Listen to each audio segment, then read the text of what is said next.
ये उस प्रताप से अलग है जो कानपुर से गणेश शंकर विद्यार्थी जी बिल्कुल छापते थे। बिल्कुल वो brand of nationalism was very different to the noise we are hearing today. कोई लोग हैं उन्होंने आज ले लिया अपने ऊपर that they are the they will define what nationalism is. हम लोग खबरें बेचते नहीं है, we are here to speak truth to power. Delhi की पोल्यूशन ले लें, 500 600, पहले धर्मेंद्र को पहले ही उनकी डेथ करार कर दी गई। रिया चक्रवर्ती, आर्यन खान जो ओरिजिनल एनडीटीवी था, अकाउंटेबिलिटी थी। अगले 30-40 साल तक देश के जहन में आजादी की लड़ाई फ्रेश थी। उन्होंने देखा था, उनके लिए नई बात नहीं थी कि भाई हमारे पिता, हमारे भाई, ये लोग जेल गए, ये डंडे खाए, ये शहीद हुए।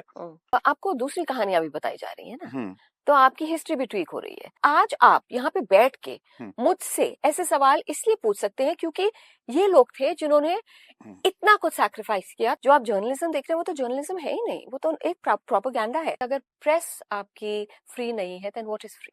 पिछले कुछ सालों में नेहरू जितने रेलेवेंट रहे हैं भारतीय पॉलिटिक्स को, उनको तो मैं कहती हूँ बॉर्न अगेन। एल.के. आडवाणी ने तो इंदिरा गांधी की सरकार के बारे में इमरजेंसी के टाइम बोला था ना, कि when asked to bend they crawled. Television news ने जर्नलिज्म को एकदम खत्म कर दिया है। मुझे इतने लोग फोन कर रहे थे, पता है कराची पोर्ट ले लिया है हमने, वो मुनीर को जेल में कैप्टिव ले लिया है। का सब झूठ है।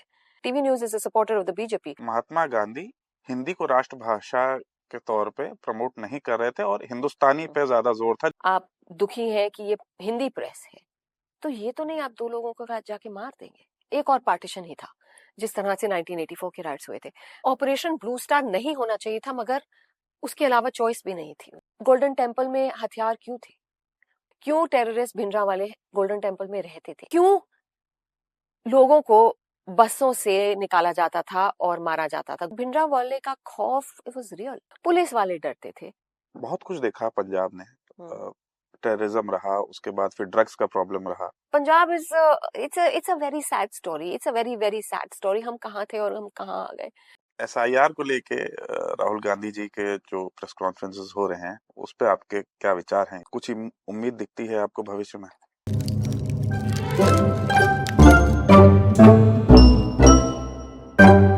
आज के हमारे शो में हमारे साथ जो लेखक हैं, उन्हें पत्रकारिता विरासत में मिली है।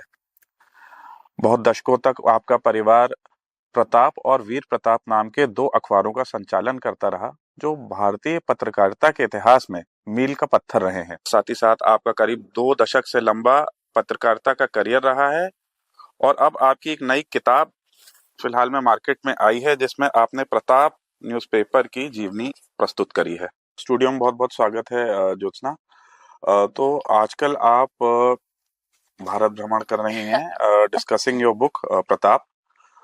महाशय कृष्णा ने 1919 में ये अखबार स्टार्ट किया था और ये उस प्रताप से अलग है जो कानपुर से गणेश शंकर विद्यार्थी जी छापते थे। बिल्कुल। हाँ, तो ये जब आप ये दौरा कर रही हैं तो ऐसा आपको कुछ लोग मिले जो कंफ्यूज थे इस चीज को लेकर? अच्छा, नॉर्थ इंडिया में तो बिल्कुल भी नहीं, बिकॉज नॉर्थ इंडिया यानी, हाँ, नॉर्थ इंडिया यानी पंजाब, हरियाणा, दिल्ली, कश्मीर, इधर तो बिल्कुल भी नहीं।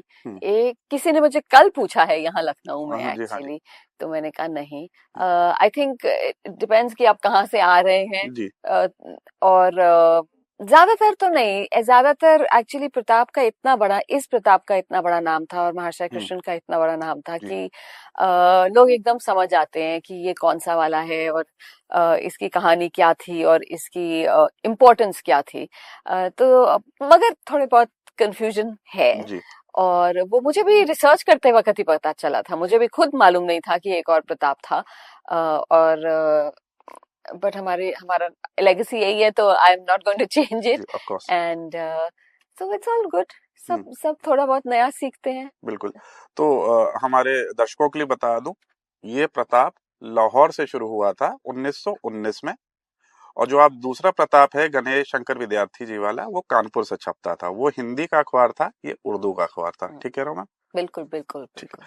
अच्छा, जितना प्रताप जो आपका अखबार था, जो अपनी फैमिली ने इतने साल उसका संचालन किया, it was very nationalist and उसको लेके कोई विरोधाभास नहीं था, वेरी अनअपोलोजेटिक, है ना? तो बट वो brand of nationalism was very different to the noise we are hearing today. तो इत्तेफाक रखती हैं इस बात से आप? नहीं, बिल्कुल बिल्कुल मानती हूँ कि असली नेशनलिज्म तो तब था। आजकल तो घरों में बैठ के वी आर नेशनलिस्ट और बाकियों को एंटी नेशनल करार दिया जाता है। और कोई हाथ नहीं हिलाता, कोई कहीं जाता नहीं है। We all want war mongering, बैठे बैठे हमें और लड़ाइयाँ चाहिए। सोशल मीडिया ने भी सब कुछ बदल दिया है। जो लोग ये लोग थे, इनके ideals were very different. May be क्योंकि इनके पास एक गोल था, इंडिपेंडेंस, फ्रीडम स्ट्रगल, तो वो पूरा गोल मुकम्मल तौर से उसके पीछे पड़े हुए थे। आजकल सब बंडरा रहे हैं, उनको पता नहीं है क्या बोले, कहाँ जाएं, बस सब everyone is that Amitabh Bachchan angry young man on social media. तो आप कुछ भी बोले, आपके पीछे पड़ जाते हैं। मगर सही मायने में नेशनलिज्म तो यही था ना, कि आप 17 साल की, इसमें कहानी मेरे ग्रैंडफादर की भी है, बहुत प्रिविलेज बैकग्राउंड से थे। उनके जो पिता थे, ही वाज महाशय कृष्ण, लाहौर के सबसे बड़े न्यूज़पेपर एडिटर थे उस टाइम। उर्दू अखबार वुड मेक और ब्रेक पीपल, जिसको कहते हैं। और उन्हीं के बेटे थे, सारी जगह जाने जाते थे। मगर 17 साल की उम्र में उन्होंने सब कुछ छोड़ के ही जॉइन द फ्रीडम मूवमेंट। उन्होंने कहा कि मैं माय गोल इज इंडिपेंडेंस। और उसका ये मतलब भी था कि 17 साल की उम्र में वो पहली दफा जेल गए थे। By the time he was 22, 7 दफा जा चुके थे। एंड टोटल मेरा ख्याल 9 बारी वो जेल गए थे। और उसके बारे में ज्यादा बात भी नहीं करते थे। यहाँ पे तो आप इतना सा कुछ कर लें उसके बारे में, मतलब इतना ढिंडोरा पीटेंगे दैट वो लोग ऐसे थे कि उनको जो करना था वो चुप करके करते थे। It was a lot. इस किताब में, प्रताप में, हमने लिखा है जो बैकग्राउंड में जितना कुछ जो हम सुनते हैं, सॉन्डर्स केस जो हम सुनते हैं, साइमन कमीशन जो हम सुनते हैं, लाला लाजपत राय की डेथ, मगर पीछे भी तो काफी कुछ हो रहा था ना। The wheels that were churning, जिसको कहते हैं। और ये चुप करके करते थे। मतलब इनके माता पिताओं को नहीं पता होता था, और बहुत बहुत दूर आ गए, बहुत दूर। पेट्रियोटिज्म का मीनिंग भी बदल गया, राइट, एग्जैक्ट। नेशनलिज्म का बदल गया, पेट्रियोट मतलब हर एक उसकी लेंस ही बदल गई है। और कौन क्यों डिक्टेट करे हम नेशनलिस्ट हैं या पेट्रियोटिक हैं। मगर कोई लोग हैं, उन्होंने आज ले लिया अपने ऊपर that they are the they will define what nationalism is, they will define what patriotism is. It's very unfortunate.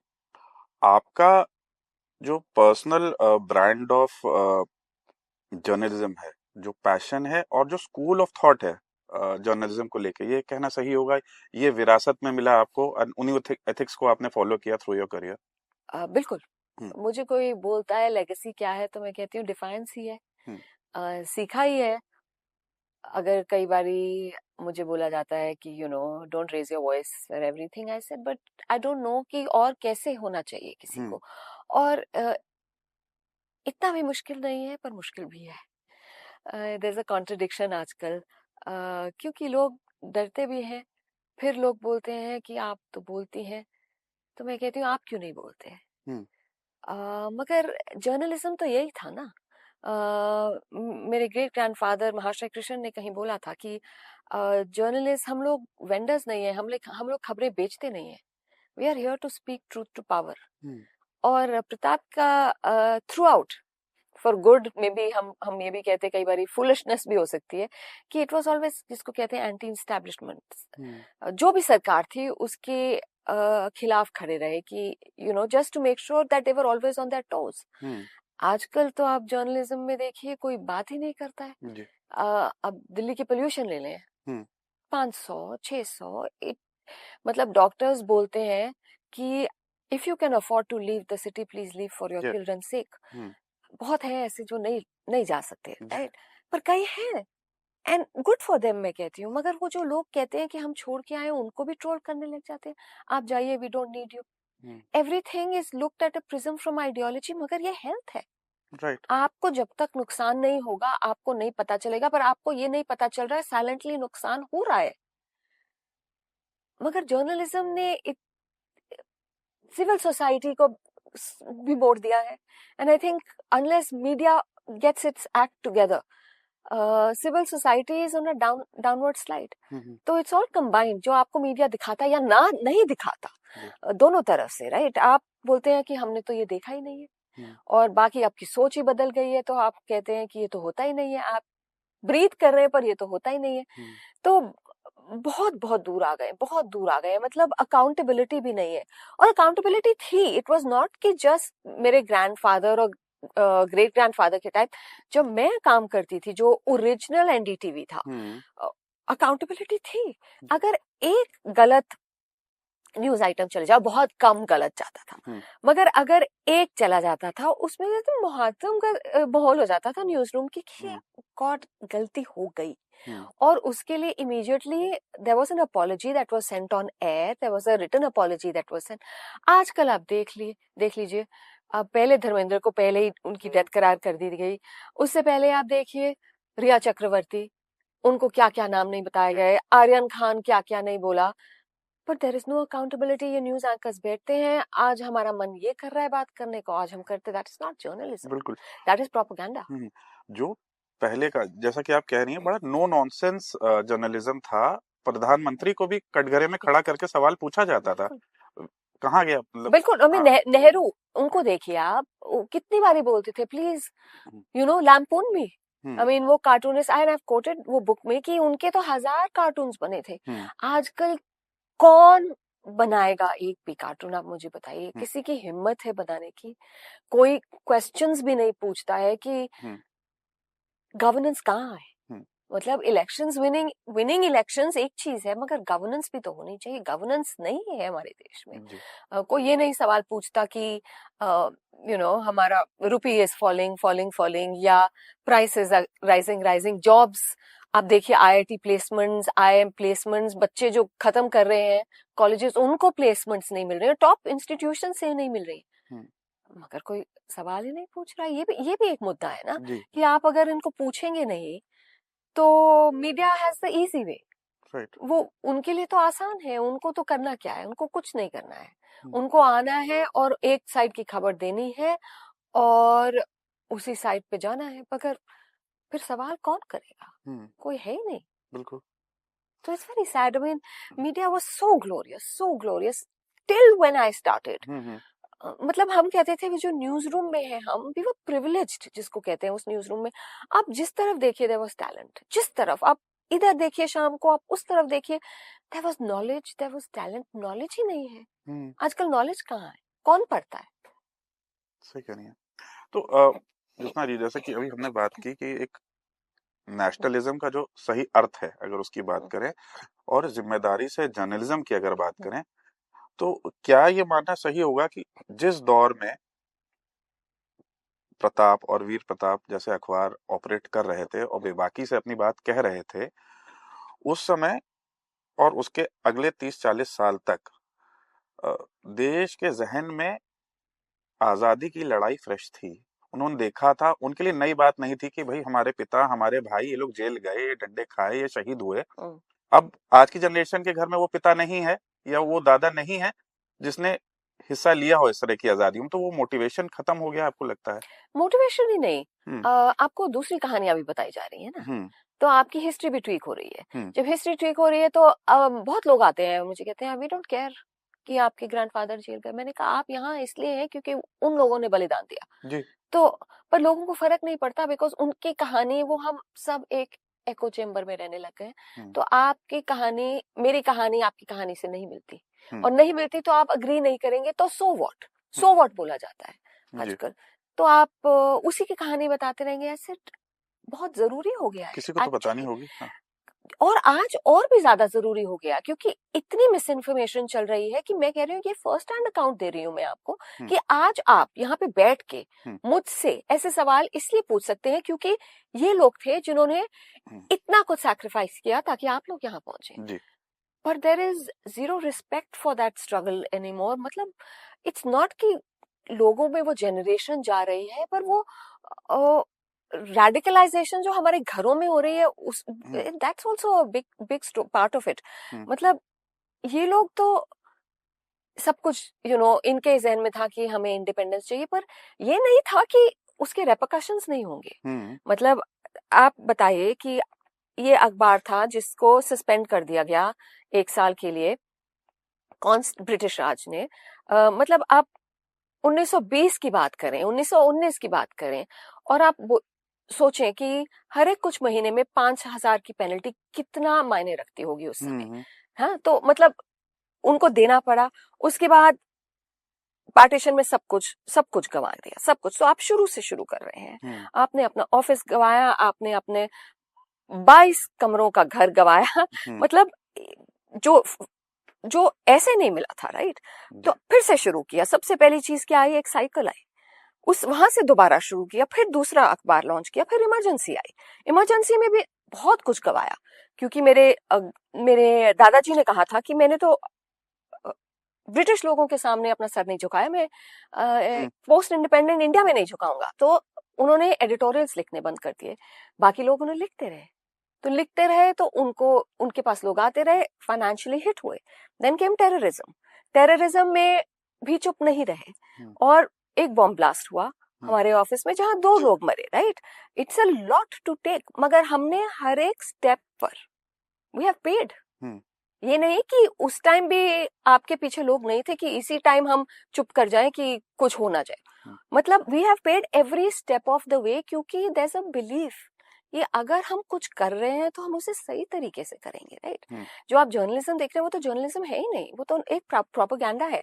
मतलब हमें बहुत टाइम लगा for me to convince my father कि ये हमें किताब लिखनी चाहिए। माय मदर आल्सो, मेरी माँ ने कहा कि मुझे, मतलब वो जो पंजाब में हुआ, एंड आई थिंक वो बहुत, जिसको कहते हैं, डीप कट था, क्योंकि आपके ऑफिस में 2 ऐसे यंग मैन मरे हैं जिनके छोटे बीवी और मतलब कुछ महीने के बच्चे थे, आपके सामने मरे हैं, for no fault of theirs, for. So my mother said कि मुझे नहीं चाहिए, मुझे कोई इंटरेस्ट नहीं है टू रीलिव दोज इयर्स, मुझे कोई इंटरेस्ट नहीं है कि हमारे ऊपर अटेंशन आए। और my father being a journalist ने कहा कि 2 साल तक ये हमारी बात चलती रही कि मैं लिखूंगा नहीं, अगर मैं पूरा लिखूंगा तो ही लिखूंगा, क्योंकि आई एम अ जर्नलिस्ट।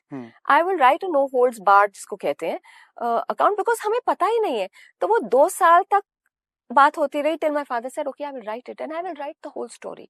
और ये पंजाब के पन्ने हैं, कईयों को अच्छे नहीं लगे हैं, and that is okay with us. यही हम भूल गए हैं कि सेंसिबल डिबेट भी हो सकती है। आप कुछ कह सकते हैं, I will listen to you. मैं कह रही हूँ कि हमारी कहानी है, इस पे आप डिबेट क्या करेंगे? क्योंकि it's a lived in experience, इस पे डिबेट क्या करेंगे? मगर लोग इस पे भी डिबेट करते हैं जी। अच्छा, जैसे कि अभी आपने बताया पेनल्टीज की बात की, जो ना कॉलोनियल भारत में जो आजादी का एक मुहिम चल रही थी उसका समर्थन करना एक अखबार के लिए, और ये वो दौर था जब अंग्रेज सेंसरशिप को ढूंढ चुके थे, रेड्स डालना, मुकदमे करना वगैरह।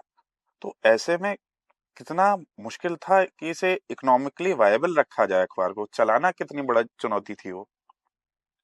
Very tough. एक ऐसा टाइम था जब माय ग्रेट ग्रैंडफादर, मेरे दादाजी के भाई, यानी जो फैमिली में 3 आदमी थे, तीनों जेल में थे। तो अखबार चलाने के लिए उनके मैनेजर ने अखबार चलाया, और उन्होंने फंडिंग करी, और basically the whole city came together to make sure that Pratap came out day after day after day. यानी कुछ महीनों तक फैमिली में से कोई भी बाहर नहीं था जेल में। तो उसका इतना स्ट्रॉन्ग इम्पैक्ट था, उस अखबार में इतनी बिलीफ थी कि everybody came together to make sure the whole, all उनके सारे एम्प्लॉयज केम टुगेदर। मतलब हिट बहुत हुआ, कॉन्स्टेंटली हिट हुआ। पर फिर एक वो टाइम था जब Nehru ji also came and stood, क्योंकि फिर पेनल्टी आई गई थी। और ये मेरे ग्रेट ग्रैंडफादर ने, मेरे दादाजी के पिताजी ने एक एडिटोरियल लिखा था वर्ल्ड वॉर के टाइम पे, जो कि ब्रिटिश एडमिनिस्ट्रेशन को बिल्कुल अच्छा नहीं लगा, एंड सो उनके खिलाफ अगेन सस्पेंशन हो गई, और उन्हें बोला गया कि you will have to come and apologise. तो उन्होंने कहा कि हम तो सॉरी बोलते नहीं है, हमें तो आता नहीं है सॉरी बोलना। तो ये बहुत देर तक गुफ्तगू चलती रही, एंड उनको एक बारी बुलाया गया, और वहां उस टाइम जो चीफ मिनिस्टर, प्राइम मिनिस्टर और पंजाब जो भी जैसे प्रीमियर कहते थे उस टाइम पे, उनके कान में उन्होंने बोला कि आप मुझे चुप करके अपोलोजाइज कर दें, मुझे चुप करके आप माफी मांग लें और मैं किसी को नहीं बताऊंगा। एंड ही सेड सॉरी, मैं माफी मांगने नहीं आया हूँ। और फिर बीच में फिर उसी टाइम पे जब सॉल्व हो रहा था तो नेहरू जी आ गए, and Nehru ji and my दादाजी न्यू ईच अदर बहुत अच्छे से। उनकी काफी कहानियां हैं इस किताब में। तो उस टाइम पे फिर वो लग गए और उन्होंने भी बात करी जो आज नेहरू नेहरू पे इतना एलिगेशंस लगते हैं, एक्यूजेशंस लगते हैं, पर he stood for press censorship, he stood. उन्होंने फाइट किया प्रताप का केस ब्रिटिश सरकार के खिलाफ, क्योंकि उन्होंने भी कहा कि अगर प्रेस आपकी फ्री नहीं है देन व्हाट इज फ्री। बहुत अच्छी बात कही आपने ज्योत्सना। इनफैक्ट मुझे लगता है कि पिछले कुछ सालों में नेहरू जितने रेलेवेंट रहे हैं भारतीय पॉलिटिक्स को, उनको तो मैं कहती हूँ बॉर्न अगेन जी जिसको कहते हैं ना। जी। अच्छा, एक बहुत मजेदार बात कही आपने, बदलते दौर की बात कही आपने कि भाई कॉलोनियल भारत में लिखा, आजाद भारत में लिखा, पार्टीशन में लिखा, इमरजेंसी में लिखा। तो जैसे जैसे जिस तेजी से देश बदल रहा था, उस तेजी से क्या प्रताप और वीर प्रताप की पत्रकारिता को भी ढलना पड़ा? ढलना पड़ा हम्म बिकॉज आई थिंक ये लोग they are journalist, hmm corporate लोग नहीं है, बिजनेसमैन नहीं है। हमारे घर में 15 अखबार आते थे, अब तो खैर अखबार ही कम हो गए, पर अभी भी है। और आप सोचिए हर एक सुबह कोई बात नहीं करता इस घर में जब तक सबने अखबार, and that was ingrained in us. हम भी उठ के अगर अखबार नहीं पढ़ेंगे, मैगजीन्स आती थी शाम को, आई वुड वेट, मेरे को स्पोर्ट्स बहुत अच्छी लगती है, तीन स्पोर्ट्स की मैगजीन्स आती थी। तो अगर हम लोगों ने पढ़ा नहीं है तो हम बात नहीं करते थे एक दूसरे से। और पर एक भी बिजनेस का अखबार नहीं आता था, ना एक भी बिजनेस की मैगजीन किसी को आता ही नहीं है। एंड आई थिंक वही लिबरलाइजेशन हुआ उसके बाद, now media is totally corporate. तो बड़ा मुश्किल था फॉर देम टू सस्टेन। और ऑल्सो वो हिट्स एक टाइम पे अक्यूमुलेट हो जाती है ना, एड अप होती है, कॉन्स्टेंटली हिट। इमरजेंसी के टाइम बहुत बड़ी हिट हुई, मिलिटेंसी के टाइम एडवर्टाइजमेंट्स बंद हो गई क्योंकि वो सिर्फ पंजाबी प्रेस को जाती थी, बिकॉज टेररिस्ट यही चाहते थे कि सिर्फ पंजाबी प्रेस को जाए, तो हिंदी प्रेस को कोई आता नहीं था। और फिर उर्दू पढ़ने वाले उस साइड पे कम हो गए। तो वो जो हिट एक टाइम पे आई, प्लस देन आई थिंक वो लिबरलाइजेशन और फिर कॉर्पोरेटाइजेशन, वो कॉर्पोरेट्स जो आ गए ना, बड़े बड़े बिजनेस होम्स, आई थिंक उसके बाद से you could for them I think adjust नहीं कर पाए। अच्छा, जब सत्ता के खिलाफ लिखते हैं ज्योत्सना, चाहे वो कॉलोनियल भारत हो या आजाद भारत हो, जब हम लोगों ने अपनी सरकार बनाई तो रिपरकशंस तो होते हैं, हिट्स आते हैं जैसा कि आपने बताया, but what does it take to keep writing और बेबाकी से अपना सच बोलते जाना, एज अगेंस्ट टुडे जब अब सिर्फ एक इश्तेहार ना मिलने के डर से आजकल न्यूज ड्रॉप हो जाती है, तो क्या फर्क महसूस करती हैं? सब प्रॉफिट के लिए ही है ना, जर्नलिज्म तो है ही नहीं।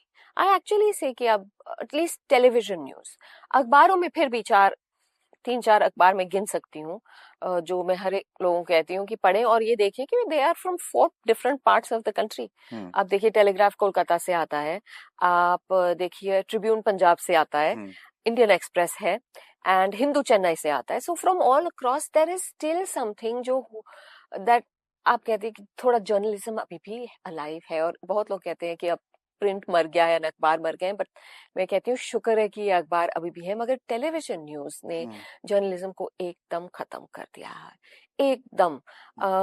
Television news is just a mockery जिसको कहते हैं, मतलब जोक है, इट्स नॉट जर्नलिज्म। कौन किसके बारे में आप अब ऑपरेशन सिंदूर को ले लीजिए, मुझे इतने लोग फोन कर रहे थे, पता है कराची पोर्ट ले लिया है हमने, वो मुनीर को जेल में कैप्टिव ले लिया है, का सब झूठ है। नहीं नहीं ये दिखा रहे हैं।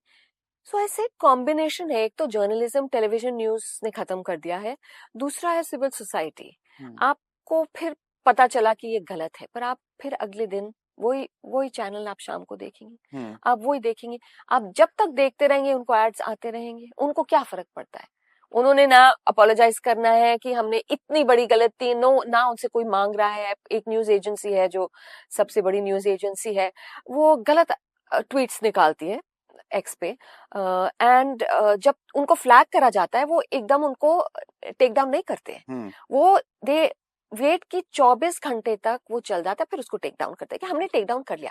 पर वो जो 24 घंटे होते हैं ना, वो रॉन्ग मिस इन्फॉर्मेशन तब तक व्हाट्सएप में चली जाती है, and it has spread. So there is a modus operandi, and ये जर्नलिज्म नहीं है। ये इज जो, जैसे एल.के. आडवाणी ने तो इंदिरा गांधी की सरकार के बारे में इमरजेंसी के टाइम बोला था ना, कि when asked to bend they crawled. मगर अब ये सारे जो है आप supporters, the press is, TV news is a supporter of the BJP, and ironically वो ही वर्ड्स अब इन पे भी लागू होते हैं। When asked to bend, they have crawled and prostrated, और उसके आगे भी कोई नया कोट लिखना चाहिए बल्कि। तो जर्नलिज्म तो खत्म ही है, टेलीविजन न्यूज तो बहुत टफ है। बच्चे पूछते हैं कि हमें क्या करना चाहिए, मतलब देयर डिजिटल, तो शुक्र है थोड़ा डिजिटल है, और you know there are wire है, न्यूज लॉन्ड्री है, मगर यूट्यूब भी है। अभी there are lot of journalist who are doing good stuff, मगर यूट्यूब पे भी थोड़ा बहुत ये डर है कि अब दो साइड के एक्सट्रीम्स हो गए हैं। और मैं ये नहीं कहती हूँ कि वो जो हम कहते थे ना both sides of the story, वो both sides of the story भी अब थोड़ा मुश्किल हो गया है, क्योंकि जिसको कहते हैं गोल पोस्ट शिफ्ट हो रही है। तो अब two sides of the story भी जर्नलिज्म नहीं है, दैट इज अ फैक्ट। क्योंकि अगर एक साइड का पलड़ा इतना नीचे है तो आप two sides of the story नहीं कर सकते हैं। आप जो उसको दबाया जा रहा है उसकी कहानी, उसको तो थोड़ा ऊपर लाएंगे ना। तो वो थोड़ा बदल गया है, वो बदलना चाहिए जर्नलिज्म में। पर हम देख रहे हैं कि एक साइड ऊपर जा रही है और एक साइड बस नीचे जाती जा रही है। तो ये लोग अपने आप को जर्नलिस्ट कहते हैं, ये लोग जर्नलिस्ट नहीं है। इनकी रेस सिर्फ टीआरपी से है, इनकी रेस सिर्फ एडवर्टाइजमेंट से है, और इनकी रेस सिर्फ to do everything except speak truth to power, जो जर्नलिज्म होता था एक जमाने में। अच्छा मैम, 1900 प्रताप के हवाले से 1980 के पंजाब के बारे में मुझे आपसे कुछ सवाल पूछने थे, पर उससे पहले एक मुझे दिमाग में जो एक सवाल आया कि अगर आप नाथूराम गोडसे की जीवनी पढ़ें तो उनको शिकायत थी कि महात्मा गांधी हिंदी को राष्ट्रभाषा के तौर पे प्रमोट नहीं कर रहे थे और हिंदुस्तानी पे ज्यादा जोर था, जिसमें उर्दू के शब्द थे। और ऐसे समय में आपका परिवार एक हिंदी अखबार चला रहा था और एक उर्दू अखबार चला रहा था, तो आपको दोनों तरफ से विरोध का सामना कुछ ना कुछ लेवल पे हुआ होगा। उस टाइम में ना उर्दू थोड़ा कम हो रहा था पंजाब में, तो हिंदी वाज वेरी प्रीडोमिनेंट। मगर दो ही अखबार थे उस टाइम पे, Punjab Kesari that was targeted, और हमारे अखबार। तो मैं तो हमेशा कहती हूँ, इवन आप गॉडसे की बात कर रहे हैं, कि आपको किसी से भी जितने गिले शिकवे हो, मगर दैट डजंट मीन आप किसी को जाके उनकी हत्या करें, किसी का अटेम्प्ट करें। अगर हमारे खिलाफ भी पंजाब में चलिए आप दुखी हैं कि ये हिंदी प्रेस है, तो ये तो नहीं आप दो लोगों को जाके मार देंगे, आप बॉम्ब भेजेंगे। वो एक्सट्रीम एलिमेंट जो है, and Godse was the Hindu Mahasabha, और यहाँ पे खालिस्तानी टेररिस्ट थे। इट वाज सेम थिंकिंग कि अगर नॉट आवर वे, एंड तो हम वायलेंस हैज नेवर सॉर्टेड कुछ भी, आज तक नहीं। मगर अब तो खैर वायलेंस इतना आम हो गया है हमारी सोसाइटी में, तो ये था, उर्दू वाज थोड़ा नीचे हो गया था तब तक, मगर Hindi was a very predominant, the newspaper was a very well known newspaper. और तो बहुत, आई थिंक तभी देयर वाज एक हिट लिस्ट थी टेररिस्ट की, उसमें नाम था, हमें किडनैपिंग, बच्चों को किडनैपिंग करने के थ्रेट्स आई थी। माय ग्रैंडफादर, मेरे दादाजी के पीछे कार चेज हुई थी, बहुत बारी टेररिस्ट ने उनका पीछा किया, और मेरे फादर के पीछे पड़े थे। तो माहौल बहुत ही, मतलब मैं बता नहीं सकती हूँ आपको। एंड मैं 10 साल की थी। बहुत लोग सोचते हैं कि बच्चे होते हैं, पर बच्चों बहुत कुछ देखते हैं, बहुत कुछ याद है मुझे। मतलब इट वाज आम कि आप सो रहे हैं और रात को गोलियां चल रही हैं, इट वाज नॉर्मल। वो आपकी गली के पीछे गोली चल रही है, मार्केट में गोली चल रही है, पास वाले सिनेमा में गोली चल रही है, वो माहौल ऐसा था उस टाइम। और इसलिए ये पंजाब की कहानी थोड़ी बतानी जरूरी थी, क्योंकि ये कहानी इसलिए भी जरूरी थी क्योंकि एक हमारे हिसाब से एक कहानी मिसिंग थी। आप पंजाब की बात करते हैं तो आप शुरू करते हैं ऑपरेशन ब्लू स्टार से, आर्मी हरमंदिर साहिब में, और वो नहीं होना चाहिए था, because it is the biggest, जिसको कहते हैं ना रिलीजियस इंस्टीट्यूशन, इट मतलब सब पूजा करते हैं उसकी पंजाब में, हिंदू हो या सिख हो, नहीं होना चाहिए था। Nobody should have entered that sacred place, मगर क्यों करना पड़ा? ये क्यों करना पड़ा की स्टोरी मिसिंग थी।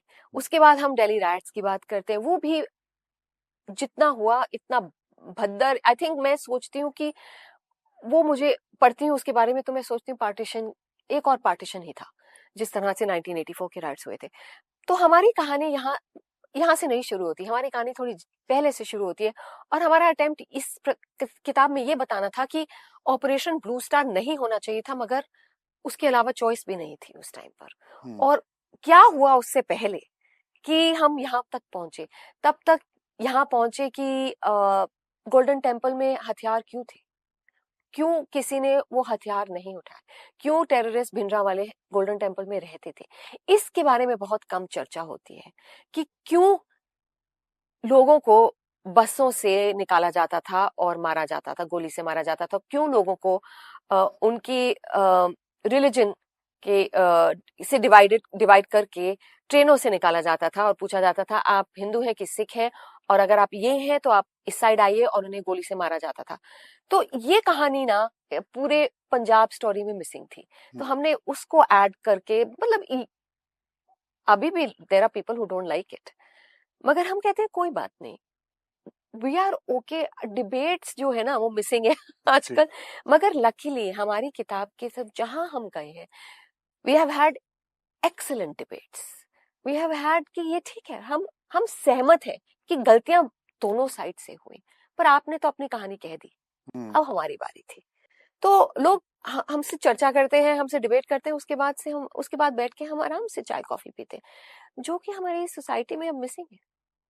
सो we very happy to see that. अच्छा, ज्योत्सना, मूविंग फॉरवर्ड, जो बॉम्ब ब्लास्ट हुआ था प्रताप भवन में, उसके बारे में कुछ थोड़ा अगर आप बताएं मुझे। मैंने जो पढ़ा उसमें उतना डिटेल है नहीं, I am sure you have more to tell. वो पार्सल आया था एंड वो मेज पे रखा था एज यूजुअल। हाँ, तो उस टाइम पे पार्सल्स तो बहुत आते थे, because also advertisements and all of that, you know. तो जब आया तो मेरे पिताजी ने सोचा कि जो ये एक आम पार्सल है, इसको, उन्होंने काम कर रहे थे तो उन्होंने खोलने की कोशिश करी, मगर उसमें इतने जोरों से वो नेल्स डाले हुए थे, उनसे खुला नहीं। तो उन्होंने एक पियन को बुलाया, बोला कि आप बैठ जाइए मेरे साथ, और मतलब आप खोल दो। वो तो पियन वहीं खोलने लग गया उन्हीं की मेज पर, और वो काम कर रहे थे पर वो ठक ठक करने लग गया। तो मेरे पिता ने कहा कि आप उसको दूसरे कमरे में ले जाइए और खोल लीजिए, और खोल के वापस ले आओ, क्योंकि मैं काम कर रहा हूँ। और यू नो आवाज उनको तंग कर रही थी। वो लेके गए, और मैं क्या, सेकंडों में ब्लास्ट हो गया, और इतना जोर से ब्लास्ट हुआ कि सारे शीशे ऑफिस के टूट गए, आई थिंक वो पुर्जे सब जगह गए। मगर हैरानी की बात यह है, और आप किताब में देखेंगे हमने कुछ तस्वीरें रखी हैं, कि पुलिस की इंटेरोगेशन इतनी भद्दड़ थी कि हमारे पास मेरे पिता ने वो कमरा लॉक करके चले गए, पता नहीं क्या लेके गए उसमें से, क्योंकि वो जब मेरे पिता ने थोड़े देर के बाद कमरा खोला, जब इंटेरोगेट, मेरे ख्याल कुछ साल ही हो गए होंगे, 1 साल के बाद, तो जो कवर था वो ब्लास्ट का, वो अभी भी वहीं पड़ा था। पुलिस वो तक नहीं लेके गई। तो फोरेंसिक उन्होंने कैसे किया, या उनको दिलचस्पी नहीं थी करने की, या उनको बोला गया था कि इसको यहीं छोड़ दें। मगर हमने एक तस्वीर दी है, we have shown the photo of that parcel जो ब्लास्ट किया गया। तो उस टाइम पे ये था पंजाब कि आपको प्रॉपर इन्वेस्टिगेशन तक नहीं मिली, क्लोजर तक नहीं मिला, ये तक नहीं समझ आया कि ये आया कहाँ से। लगा तो कि अमृतसर से आया है, क्योंकि अमृतसर लिखा हुआ था।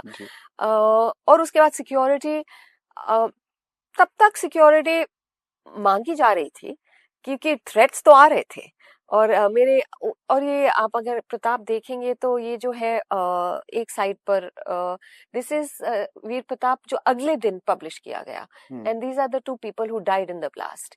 तो उस पे भी लिखा गया था, आई थिंक मेरे मेरे दादाजी की एडिटोरियल था कि थ्रेट्स तो आ रहे थे, तो एक दिन तो होना ही था, और मगर सिक्योरिटी नहीं दी जा रही थी।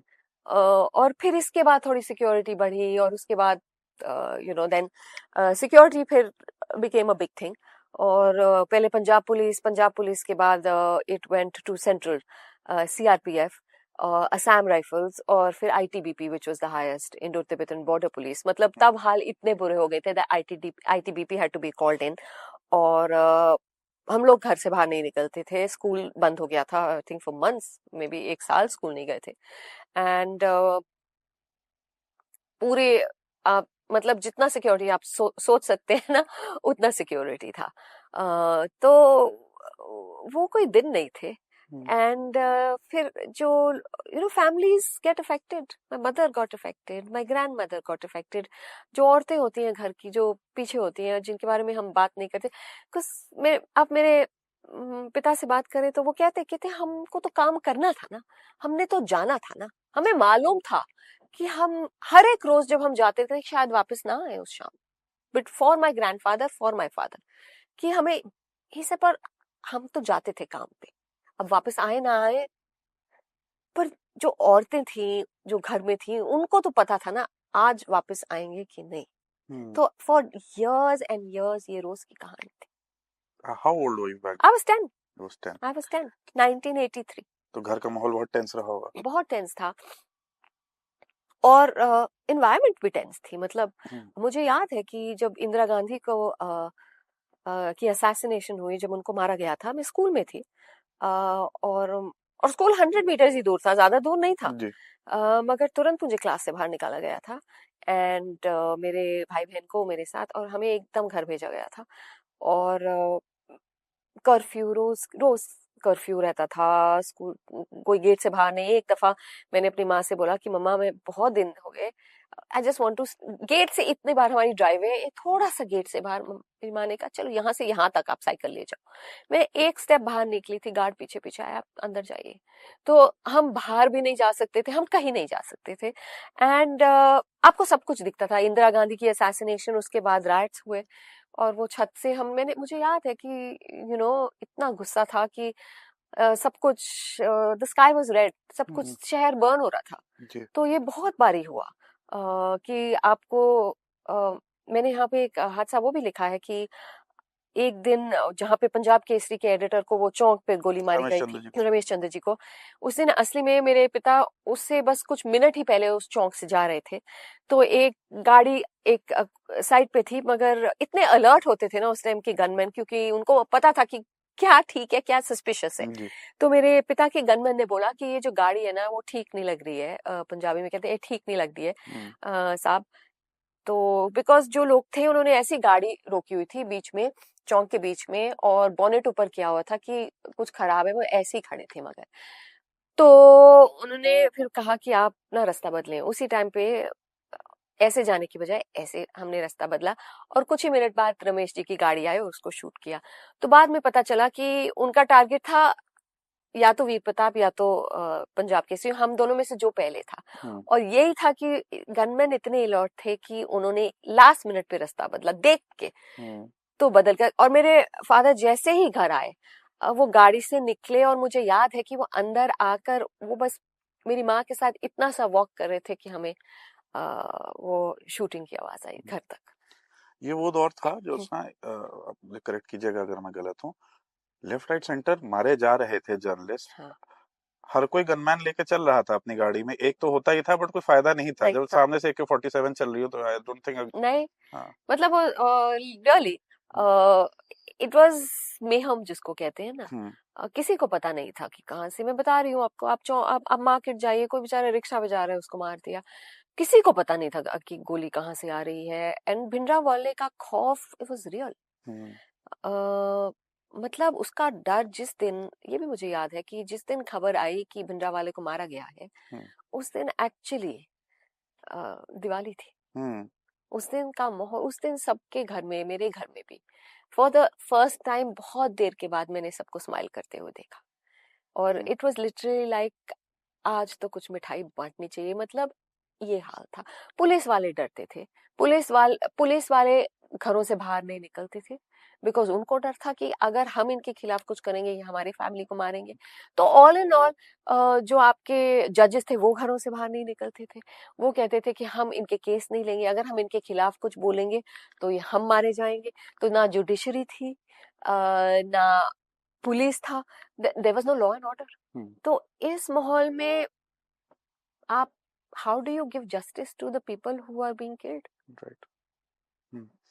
अच्छा, ये जो प्रताप भवन में ब्लास्ट हुआ था ज्योत्सना, उसके बाद कुछ इंसिडेंट था जब नीरजा जी को एक हिंदी स्पीकिंग आदमी मिला था। नहीं, दैट वाज मेरे फादर को ही, my mother was not there, that's my mother. मेरे फादर को मिला था, या उनके साथ उनके एक करीबी दोस्त थे जो आए थे। तो वो खड़ा था बाहर, ऑफिस के बाहर, जब ब्लास्ट हुआ और बहुत लोग इकट्ठे हो गए थे उस टाइम पर। तो और वो किसी से बात कर रहे थे, सिंह अफसोस की एडिटर तो बच के, क्योंकि एक्चुअली जो बॉम्ब था वो मेरे दादाजी के नाम था। और उनको मालूम था या तो मेरे दादाजी खोलेंगे या तो मेरे पिता खोलेंगे। तो उस टाइम उनका था कि ये तो बच गए हैं, ना ये नहीं मरे। तो ये माहौल था कि टारगेट वाज वेरी क्लियर। और उसके बाद फिर कोई मेरे पिताजी के पास आया और उन्होंने बोला कि देखिए आपके साथ ये हुआ है, एंड यू नो आपको रिटेलिएट करना चाहिए। एंड माय फादर सेड कि मैं रिटेलिएट तो कर दूंगा, फिर आप सोचिए कि ना हम बचेंगे ना आप बचेंगे। मतलब आप चाहते क्या है कि हम ऐसे ही चलते जाएं? तो बहुत बहुत कुछ चल रहा था, गुस्सा भी था, बिगॉटरी भी थी, लोग गलत चीजें, अफवाहें भी फैला रहे थे। पुलिस लॉ एंड ऑर्डर था नहीं, जुडिशरी थी नहीं। इसके चलते लोग बहुत क्वेश्चन करते हैं अबाउट द एक्स्ट्रा जुडिशल जो हुआ था कि लोगों को पिकअप कर कर मारा गया था। तो बहुत गलत हुआ। I am not going to disagree कि you know there was human rights violations, मगर पुलिस लोग कहते हैं कि हमारे पास चारा क्या था उस टाइम पर? अगर हम इनको पिकअप कर कर हम जजों के घर ले जाते थे, जज दरवाजा नहीं खोलते थे। अब आप हम चाहते हैं कि आप इनको जेल भेजें, कोई इनको जेल ही नहीं भेज रहा है। तो मतलब it was a very सॉर्डेड story. इसमें कोई राइट रॉन्ग भी नहीं था। बाय द एंड रॉन्ग भी था, बहुत रॉन्ग था। ह्यूमन राइट्स रॉन्ग था, हमेशा रॉन्ग होगा। मगर जैसे मिस्टर रिबेरो ने मुझे कहा और मैंने उनकी किताब में रखा, एक ह्यूमन राइट्स और भी थी, और वो थी उन लोगों की, इनोसेंट लोगों की, इनको मारी गई थी। उनकी ह्यूमन राइट्स के बारे में कोई क्यों नहीं बात करता?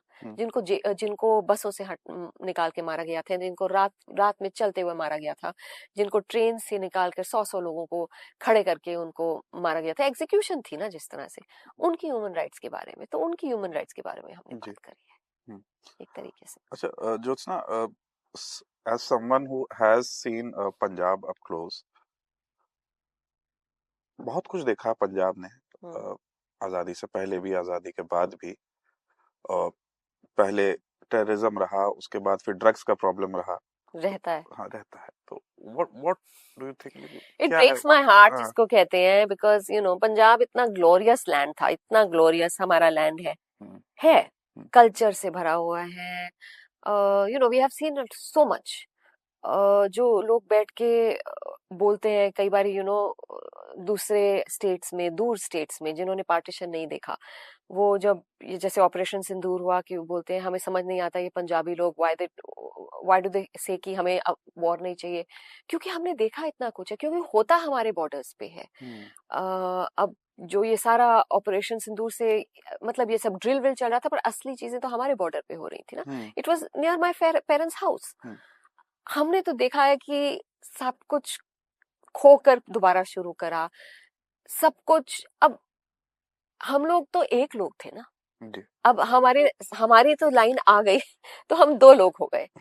मगर हमारा कल्चर तो सिमिलर था, है, हमारी भाषा सिमिलर है, हमारा बोलने का तरीका सिमिलर है। तो बहुत लोगों में पंजाबीज ऑन बोथ साइड्स में नफरत बड़ी मुश्किल से मिलेगी आपको। किताब में लिखा है, हम लोग लाहौर से आए हैं और बहुत लोग हैं जो जालंधर से लाहौर गए हैं, कहानी तो सेम ही थी। और सो जहां से हम लोग शुरू हुए और जहां हम पहुंचे, इट्स वेरी सैड। फिर बीच में हम लोग we were very famous as a state, जहां से सारे आपके एथलीट्स, आपके सारे हॉकी प्लेयर्स आते थे। आपकी आधे से ज्यादा हॉकी टीम जो गोल्ड मेडल जीती है, that was the famous team of the 70s and the 80s, सारी पंजाब से बनती थी। और फिर अनएम्प्लॉयमेंट हुई, यू नो, लोग बाहर जाने लग गए। अब इतना ज्यादा there is that demand to go abroad because ageing population रह गई है, खेत रह गए हैं, खेत में अब लोग करना नहीं चाहते हैं, they also want to aspire for more. मगर जो जो अफोर्ड नहीं कर सकते बाहर जाने के लिए, वो ना इधर के रहे ना उधर के, तो ड्रग्स जिसको हम चिट्टा कहते हैं, जो इजीली अवेलेबल है, दे आर सिटिंग। और उड़ता पंजाब वगैरह तो कमर्शियल, ये पंजाब, ये मूवीज होती हैं, यू नो, बहुत आसान है ये उड़ता पंजाब, मगर जो असली में जो हो रहा है ना, इट्स हार्ट ब्रेकिंग। बिकॉज हम लोग, we were this people who were क्या green basket of the country, हमारी एग्रीकल्चर रेवोल्यूशन, और अब हम, हमारी डेवलपमेंट इतनी लो है। और खैर वो भी एक अलग कहानी है कि क्योंकि हम वोट नहीं करते हैं बीजेपी के लिए, you know, Punjab has never voted, तो अब हमारी डेवलपमेंट भी बहुत कम है। हमारे लिए हमारे पास जो है वो भी ले जाया जा रहा है। अब क्रिकेट को देख लीजिए, मोहाली को देख लीजिए, Mohali used to be world cup semifinals तो होते थे, पिछले वर्ल्ड कप में एक क्वालिफाइंग मैच नहीं रखा हमारे पास। तो it's a double edged sword. एक तो हमारे पास खुद we are struggling with unemployment, और जो हमारी यंग पॉपुलेशन है फुल ऑन ड्रग्स। तो इसलिए हमारे लिए इट्स वेरी इंपॉर्टेंट, जैसे क्रिकेट, जैसे शुभमन गिल निकले एज अ रोल मॉडल, जैसे हरमनप्रीत निकले, जैसे हमारे हॉकी प्लेयर्स हॉकी अच्छा करें, ताकि लोग सोचें कि फिर let's go back at least to playing a sport. और दूसरी तरफ है कि हमारे पास डेवलपमेंट नहीं हो रही, हमारे लिए कोई सेंट्रल फंड्स नहीं आ रहे। आप देखिए पंजाब में अभी बहुत फ्लड्स हुए हैं, पर हमारी मदद नहीं आई हमारे लिए। और आप देखिए जो होता है जो होता है अहमदाबाद में होता है, कॉमनवेल्थ गेम्स अहमदाबाद में, अगर ओलंपिक्स होंगे अहमदाबाद में, मगर वर्ल्ड कप फाइनल भी वही हुआ। अब मुझे बताइए कितने एथलीट्स आते हैं गुजरात से who have made up the hockey team, who have made up the cricket team, who have made up any Olympic medal. आपके आते तो पंजाब हरियाणा से हैं ना। तो message is very clear. And तो हम, Punjab is, it's a very sad story, it's a very very sad story. हम कहाँ थे और हम कहाँ आ गए। मगर जो पंजाब से हैं, हमारा जैसे, हाँ, मैं मिलती हूँ लोगों को, यू नो, जैसे हम, बहुत कुछ चल रहा है इन द मिक्स, बट हम यहीं के हैं, तो मैं ये भी कहती हूँ हम भी वहीं के हैं, और Punjab remains our eternal love. अच्छा, पत्रकारिता पे वापस आते हैं। ज्योत्सना जी, बहुत लंबा डिटोर ले लिया हम लोग। बहुत ज्यादा। भारतीय पत्रकारिता के हवाले से अगर बात करें, कुछ उम्मीद दिखती है आपको भविष्य में? ये सवाल मुझसे, मेरे पिताजी से बहुत बारी पूछा जाता है, पर अभी तो मैं, देखिए, दो चीजें हैं। एक तो जर्नलिज्म है, एक being a woman in journalism today, उसकी भी कॉम्बिनेशन है ना। एक तो social media has also spoiled many things, जिसको कहते हैं कि सोशल मीडिया के हवाले से आप कुछ भी कह सकते हैं, आप अनोनिमस हो जाएंगे। आपको अगर कुछ अच्छा नहीं लगेगा तो आप ट्रोल करते हैं, and being a woman trolling बहुत ज्यादा है।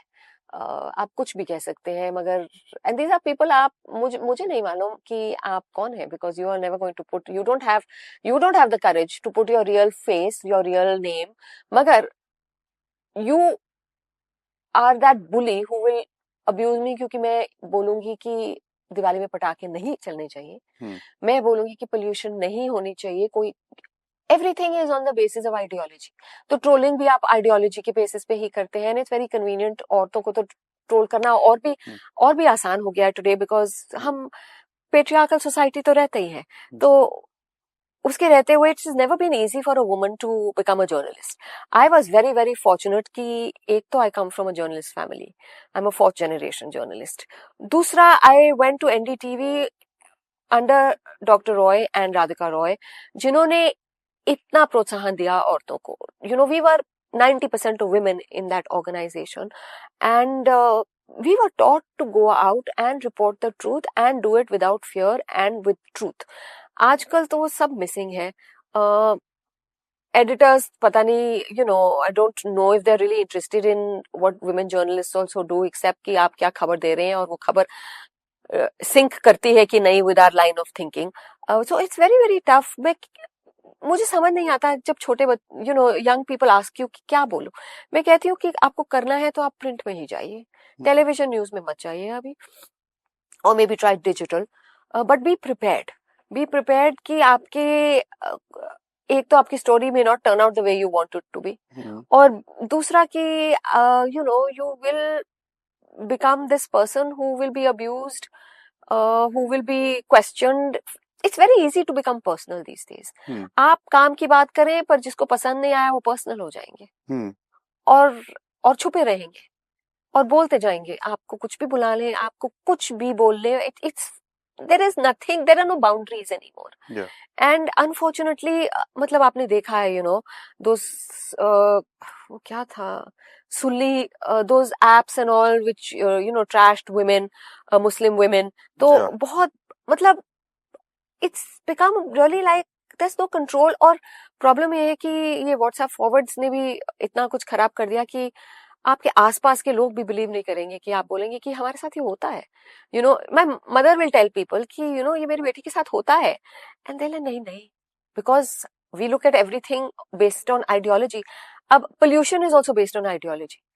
आप देखिए कि आपको साइलेंटली आपके लंग्स को मार रहा है, आपके बच्चों को मार रहा है, आपके डॉक्टर्स बोल रहे हैं, बट यू विल नॉट से समथिंग क्योंकि आपने इस सरकार को वोट किया है जी. तो journalism and civil society have combined together to bring us to a standstill. Morally, we are bankrupt, if you ask me. And it's very hard to be a journalist. मेरी advice कुछ है नहीं इस time, क्योंकि मैं खुद struggle करती हूँ. क्योंकि बहुत से ऐसे लोग हैं जैसे मेरी जनरेशन के, जिनके पास अभी इतना टैलेंट है, इतनी एबिलिटी है to contribute to this field, मगर हमारे पास नौकरियां नहीं है, क्योंकि एक तो हम वो नौकरियां नहीं लेंगे. In television you have to speak the line of the establishment, तो वो नहीं है. और yet there is so much talent that is, you know, if we come together we would bring your journalism the good old way, मगर वो है ही नहीं. So everybody has to look outside of journalism कि आज हम क्या करें. We all have to look, everybody has to earn money, सबको रेंट पे करना है, आई अंडरस्टैंड दैट. अब उसके विदिन आप what is enough for you, you have to decide. जी. ये तो जो था आपका, एक महिला पत्रकार के हवाले से आपका ये जवाब जो है वो मैं समझ रहा हूँ. मुझे, मेरा सवाल आपसे ये है कि आपको क्या दिखता है जो मोड़ इस समय भारतीय पत्रकारिता ने ले लिया, खास तौर पे टेलीविजन की अगर मैं बात करूं. आई थिंक जैसे कि आपने कहा, सिविल सोसाइटी और इस सोशल मीडिया ने मिलकर एक बड़ी टॉक्सिक कल्चर बना दी है. आपको कहीं कोई उम्मीद दिखती है कि आगे कुछ बदलेगा? टेलीविजन न्यूज से नहीं, अभी फिलहाल मुझे नहीं दिखती है. प्रिंट मीडिया से ही दिखती है, और डिजिटल से दिखती है, फ्रीलांसर्स से दिखती है. बट वो भी कोशिश है with the broadcast bill and all की यू नो उसको भी थोड़ा अंडर कंट्रोल करा जाए. मैं तो लोगों को यही कहती हूँ कि क्वेश्चन एवरीथिंग. आप अगर जो देख रहे हैं, क्योंकि मुझे उम्मीद टेलीविजन न्यूज से बिल्कुल भी नहीं है. अगर एक अपॉलॉजी ही आ जाती for any of the miss information, चाहे ऑपरेशन सिंदूर की होती, या रिया चक्रवर्ती की होती, या आर्यन खान की होती, धर्मेंद्र जी की होती, अगर कहीं से एक अपॉलॉजी आती, आई वुड से चलो there is still some moral fabric that is still there. मगर किसी ने, ये रिपब्लिक, टाइम्स नाउ, और तो औरतें होते हुए, when you character assassinate another औरत, तब भी नहीं, तो फिर उम्मीद बड़ा मुश्किल है. मतलब I am somebody who will always say कि what goes up comes down and what goes down comes up. तो मैं होप रखने की कोशिश करती हूँ, मगर मुझे भी मालूम है how tough it is if you are a junior who wants to get into this profession. तो बहुत सोच समझ के करना पड़ेगा. ऑल्सो आजकल के जमाने में जर्नलिज्म हैज बिकम, आपको क्या चाहिए उससे? अगर आप in it for the money है, तो अब ये कंटेंट क्रिएटर्स कम इन्फ्लुएंसर्स का जमाना भी है. You can speak one side, तो आपको सब कुछ मिल जाएगा. या तो आप एकदम श्रीकिंग एंटी गवर्नमेंट हो, या तो आप ग्रोवलिंग प्रो गवर्नमेंट हो. तो उसमें भी रियलिटी चेक नहीं रहता. तो it's a tough place to find a place if you just want to be a journalist. मतलब मुझे मिले थे कुछ in the last few weeks I've been traveling. I've met a few young people who've just gone into journalism, and I wish them well, and I hope कि through at least digital या something that expands further, something will open up. So I always remain hopeful कि people will still come together to counter what is happening. SIR को लेके राहुल गांधी जी के जो press conferences हो रहे हैं उस पे आपके क्या विचार हैं, ये मैं जानना चाह रहा था. Look, he's not wrong. My point is कि अभी as an opposition और भी बहुत कुछ चाहिए. That is missing. Because जो current Rahul takes one agenda and फिर वो उसी एजेंडा पे बैठ जाते हैं, फिर वो उसी पे रहते हैं to counter the government, which is a 24/7 political entity. Yeah. The opposition is a seasonal entity, in my opinion. Right. And आप एक मुद्दे को नहीं उठा सकते. Where the government does not, the Prime Minister, from what I hear, does not sleep. To counter that, you cannot come up with one issue, आप उसी पे बैठ जाएं. आपको 24/7 opposition होना पड़ेगा. वो नहीं है. And that remains my eternal grudge with the opposition, that आप जब तक 24/7 opposition नहीं होंगे, आप जब तक सब मुद्दे नहीं उठाएंगे, एक मुद्दा उठा के फिर क्या? Where will you reach with it? So that is my problem. He picks up good issues. You have to see it through, but you have to also see other things. Because बहुत कुछ हो रहा है that needs a voice. Yeah. But is missing. I mean, इस time पे आप pollution पे बात करें. I mean, in Delhi, what is the biggest thing? Hot air balloons release हो रहे हैं इस समय. It's a sitting duck to pick up issues. Talk of governance. अगर यही पार्टी opposition में होती, तो आप सोचिए, इसके अलावा क्या नहीं उन्होंने उठाया होता. Right, we've seen that. We've seen them in the opposition. Yes. That's how it's meant to be. But this is a very, I find Rahul, Priyanka, I find the opposition, I find them to be seasonal politicians, and unfortunately उससे बात नहीं बनेगी in this environment. Agree. ठीक है, आगे बढ़ते हैं. ज्योत्सना जी, आपकी दूसरी किताब ऑल्दो मैंने ली है, मैं अभी तक पढ़ नहीं पाया हूँ, तो प्लीज मुझे बताइए स्टोन शेम्ड एंड डिप्रेस्ड के बारे में. What is this book about? Stone shamed depressed मैंने लिखी थी तकरीबन 5 साल पहले, जस्ट कोविड के आसपास, at the cusp of Covid जिसको कहते हैं. ये ना किताब 5-6 मेन टॉपिक्स से रिलेट करती है. इट लुक्स एट चिल्ड्रन जब सोशल मीडिया की emergence, with the emergence of social media, कि उनको कैसे इम्पैक्ट कर रहा है. क्योंकि अक्सर हम देखते हैं कि बच्चों के मुद्दे हम उनको इम्पोर्टेंस नहीं देते, मगर जमाना, और हमारी जनरेशन खासकर बोलती है कि जब हम बड़े हो रहे थे तो ऐसा होता था, हम बड़े हो रहे थे तो ऐसा होता था. मगर अब so much has changed with social media. हमारे ज़माने में डिजिटल नहीं था ना, इंटरनेट नहीं था, उसी ने सब कुछ बहुत बदल दिया है. तो मैं अक्सर देखती थी कि काफ़ी कुछ खबरें निकल रही हैं, एंड फ्रैंकली और भी निकल रही हैं अब, कि थोड़ा अग्रेशन हो रहा है जनरेशन में. सोशल मीडिया वेपिंग हो रहा है, there is drugs, there is bullying, gaming addiction हो रही है. तो आई ट्राइड कि मेरे हिसाब से कुछ एज ग्रुप अराउंड 15-16 टू से द 20, मेरे अंदाजा वो था जब मैंने ये किताब शुरू करी. मगर जब मैंने किताब खत्म करी तो मैंने देखा था एडिक्शन 8-9 साल से शुरू हो रही है. एंड बच्चे 8-9 year old, parents who give them unlimited YouTube, gaming कर रहे हैं, पॉर्न एडिक्शन है.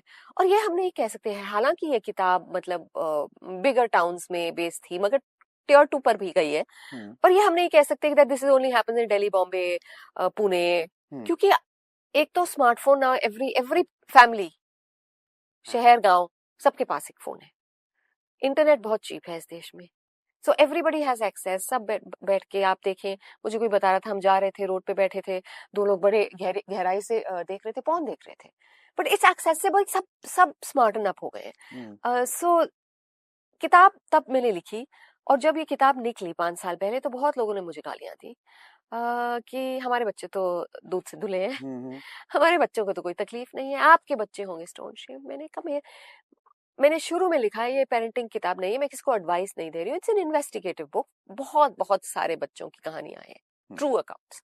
मैंने कहा ये बच्चों की कहानियां हैं और आप इसको जैसे इंटरप्रेट करना चाहते हैं, क्योंकि my job as a journalist is to show you the mirror in every story.